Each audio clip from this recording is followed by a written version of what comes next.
할렐루야. 주 예수의 은혜와 평강이 있을지어다. 자, 사도행전은 예수 그리스도의 복음의 행전이죠. 왜냐하면 이 사도들은 일전에도 한번 언급했지만은 예수님의 제자들을 사도라 그래요. 예수님과 함께 지내면서 예수님의 가르침을 받고 예수님의 뜻을 따라 살아가는 사람, 제자. 그 제자들이 사도가 된 거예요. 이 사도는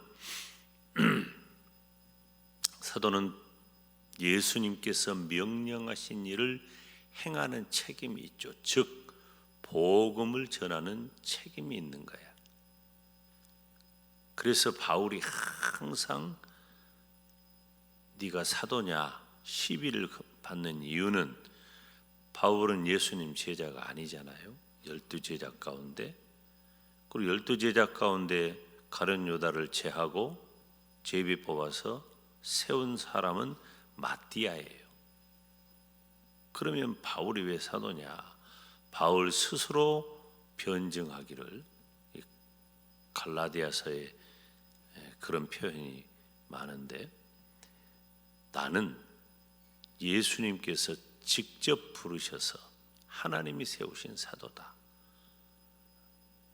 이 바울이 다메섹 도상에서 이 사도행전 9장이죠. 어제 읽었던 성경 사도행전 9장에서 예수님을 만나 이 사울이 회심을 합니다. 사실 사울이라는 말과 바울이라는 말은 언어적인 표현이 다르지 뭐 사울이 바울 되었다 그건 아니에요.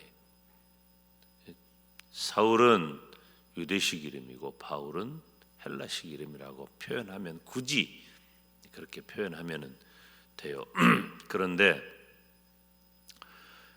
이 바울이 이 초대교회 사도들에게 맡겨주신 그 복음적 사명을 바울이 이어갑니다. 특별히 바울은 안디옥 교회에서 안수받아 이방인의 사도로, 요즘으로 말하면은 선교사가 되는 거예요.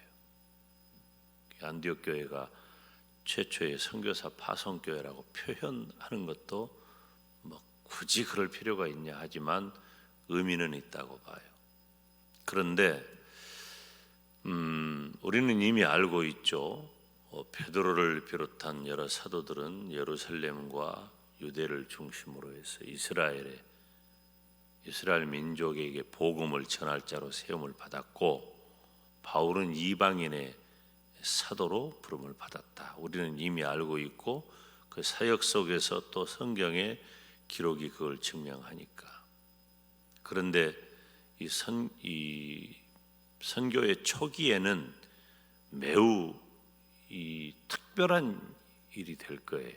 왜냐하면은 이제 이방인들에게 나가서 복음을 전하는 일을 이스라엘 사람들 입장에서 생각을 하면은 어떻게 여겼겠어요? 말도 안 되는 일로 생각했지. 구원은 누구만 받는다고 생각했어요? 누가 하나님의 백성이 된다고 생각했어요? 아브라함 자식들만, 아브라함 씨앗들만 그렇게 된다고 생각을 했어요.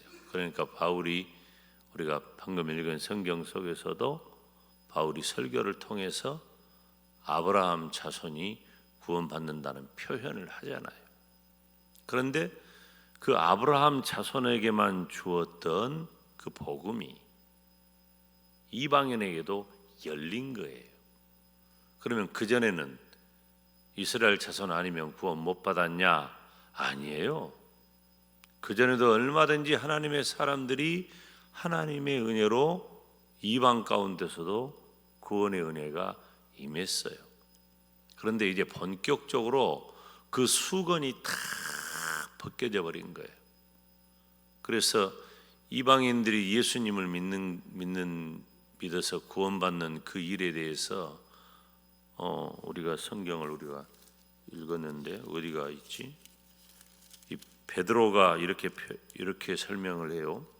사도행전 15장 11절에 이방인들이 문제가 된 건 뭐냐면 할례가 문제잖아요. 이스라엘은 할례 받아야 되니까 아주 할례에 그냥 목숨을 겁니다. 나중에 툭 두고 이것 가지고 복음을 전하는데 시비가 돼요. 11절에 그런데 이렇게 기록해요. 우리가 저희와 동일하게 주 예수의 은혜로 구원받는 줄을 믿노라 그랬어요.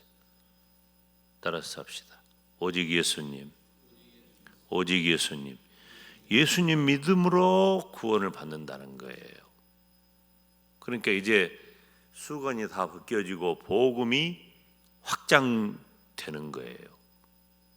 그래서 이제 바울이 복음을 전하는데 아시아에, 우리가 요즘 식으로 말하면은 지금 이스라엘 입장에서 아시아라 그러면은 어디까지가 아시아일까요? 그때는 세계가 그렇게 넓은 세상이 아니야. 2000년 전에는 이 눈에 보이는 이 세상이 전부 아니겠어요? 그러면 아시아라고 할 때는 대체적으로 터키 정도를 생각하는 거예요. 터키 정도를. 그런데 여기 6절 말씀을 보니까 성령이 아시아에서 말씀을 전하지 못하게 하셨다 그랬어요. 뭐 성령이 말씀을 못 전하게 했으니까 방해한 것은 아니에요. 바로 복음의 루트를 하나님께서 어떻게 결정하셨냐 하는데 있는 거예요. 그때 환상을 봅니다. 바울이. 여러분, 우리가 구약에 그 하나님의 뜻을 아는 여러 가지 방식 중에 꿈도 있고 환상도 있고 여호와의 사자가 나타나기도 하고 여러 가지 있잖아요. 지금도 없는 것은 아니에요. 그러나 지금은 일반화할 수 없어요. 왜냐하면은 지금은 우리에게 너무나도 명확하고 확실한 예수 그리스도와 성경 계시가 있기 때문에 지금은 따라서 합시다. 오직 성경. 지금은 오직 성경이. 성경만 말해야 돼. 그래야지 김 목사가 물론 간증할 수도 있고 그래요. 그렇지만 저도 저에게 주어진 매우 특별한 경험이 있거든요. 나 그거 말 안 하잖아요. 왜 안 합니까? 그 특별한 경험을 말해서 유익할 때도 있지만은 그것은 일반화할 수 없어요. 나만의 것이에요. 그 은사는 각자가 다 달라. 방언을 해야 되냐 말아야 되냐 이런 질문을 어떤 질문이라고 하냐면은 바보 질문이라 그래요. 성경에 방언이 있는데 왜 방언을 하지 말라고 그래요? 그러면 방언을 안 하는 사람은 그러면 믿음이 없는 거예요? 아니에요. 방언을 통해서 주실 믿음도 있고 굳이 방언이 없어도 충분히 그 믿음을, 그러니까 표적이 필요한 자에게 하나님은 표적을 주셔요. 표적이 있다고 해서 더 능력자는 아니에요. 오히려 표적이 없이도 믿음이 있는 그 잔잔하고 분명하고 확실한 믿음이 더 성숙한 믿음일 수 있는 거예요. 그 믿음의 차원은 각자에게 주어진 은사로 다른 것이지 무엇이 어떻다고 특별하게 말할 필요 없는 거예요. 그 특별한 경험은 하나님이 누구에게 준 거예요? 나에게 준 거예요. 그러니까 내가 가지고 있어야지 강단에 칼 물고 막 돌아다니면서 자기가 경험했다고 막 이렇게 하고 돌아다니면은 안 된다 그 말이에요. 안 돼. 내가 왜 여기까지 얘기가 나왔지? 이 얘기하려고 그런 거예요. 바울이 환상을 본 거예요. 환상을 봤어. 바울이 지금 뭐 하려고 그래요? 복음 전하려고 그래요. 어디로 복음 전하려고 그래요? 아시아에 복음 전하려고 그래요. 그런데 하나님께서 바울에게 어떤 경험을 주십니까? 마게도냐 사람 하나가 서서 그에게 청하여 가로되 마게도냐로 건너와서 우리를 도우라. 마게도냐가 어디예요? 마게도냐는 그리스예요. 그리스. 그러니까 이제 아시아로 가야 할 복음의 루트가 원래 바울의 계획이었는데 하나님의 뜻은 유럽 쪽으로 향하게 되는 거예요. 그래서 그런 말이 있잖아. 바울을 싣고 온 배는 유럽을 싣고 왔다. 그런 표현이 있는 거예요. 참 멋있는 그런 복음적 표현이죠. 자, 그러면 지금 오늘 이 말씀을 보니까 10절에 이는 바울이 환상을 본 다음에 마게도냐로 이제 방향을 바꾸려고 하면서 이는 하나님이 저 사람들에게 복음을 전하라고 우리를 부르신 줄로 인정했다 그랬어요. 그런데 다시 6절로 올라가면은 이 모든 것들을 다 따라서 합시다. 오직 성령이 그렇게 하셨다는 거예요. 성령 하나님. 그러면 우리가 오늘 읽은 성경이 어디예요? 13장이잖아요. 자, 13장에 보면 어떤 말이 많이 나온가 봐요. 13장 2절에 주를 섬겨 금식할 때에 성령이 가라사대. 4절에 두 사람이 성령의 보내심을 받아. 9절에 바울이라고 하는 사울이 성령이 충만하여 그를 주목했다 그랬어요. 새삼스러운 일이 아니라 그 말이에요.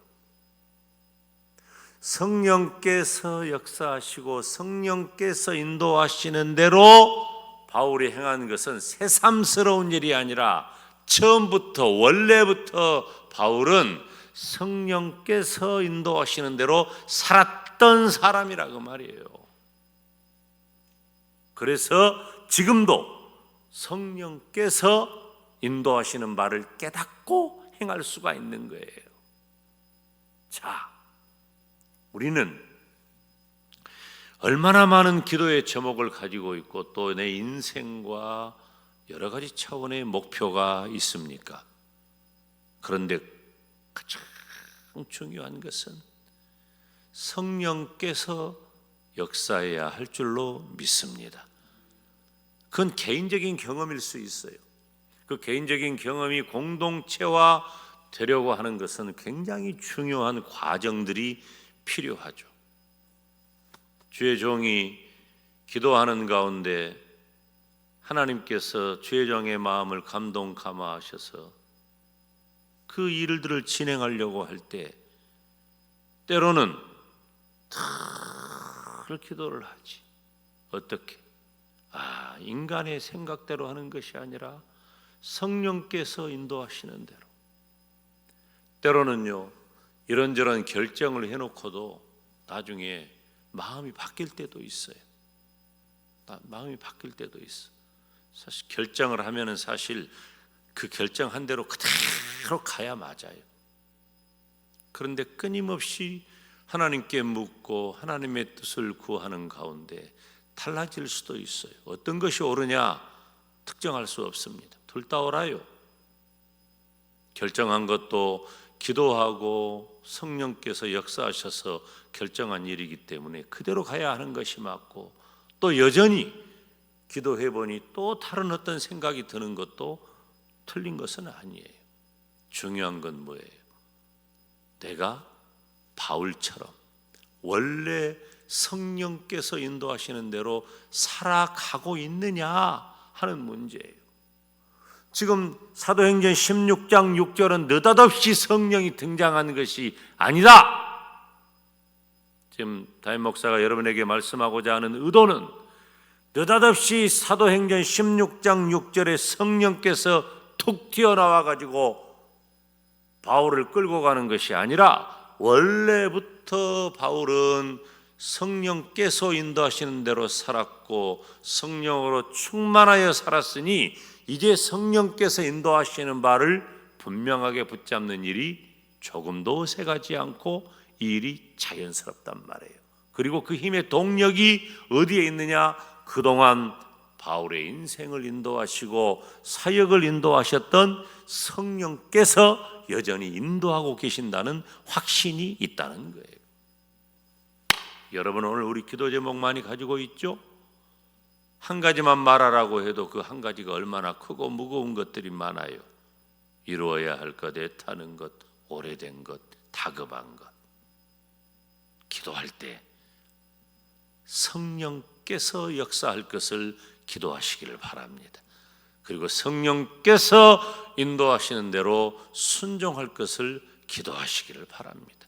이 새벽에 우리가 바울의 심정이 되어서 하나님 성령으로 충만하게 하시고 성령께서 인도하시고 성령께서 역사하여 주시옵소서. 다 같이 두 손 들고 주님 이름 부르며 기도합니다.